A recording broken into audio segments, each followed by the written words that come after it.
Cake order দেওয়া থেকে শুরু করে কেক বানানো পর্যন্ত প্রত্যেকটা কাস্টমার প্রথম থেকেই বলে রাখে যে কেকটা কেমন হবে।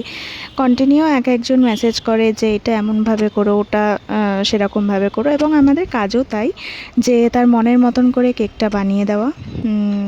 আর এত কন্টিনিউ মেসেজ করে, ফোন করে, কিন্তু আসল সময় গিয়ে তাদের আর ফোনে পাওয়া যায় না।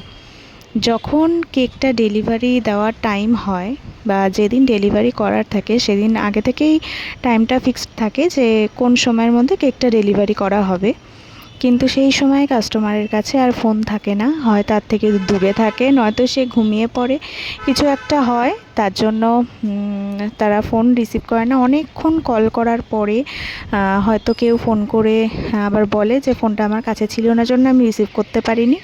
আবার অনেকে তো রিসিভ করেই না।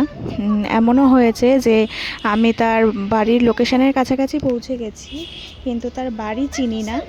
এদিকে কেক তো ডেলিভারি করতে হবে, তাই তার প্রোফাইল পিকচার দেখিয়ে তার পাড়ায় ঢুকে আমি তার বাড়িতে গিয়ে কেক ডেলিভারি দিয়ে এসেছি। এমনও ঘটনা ঘটেছে আমার সঙ্গে।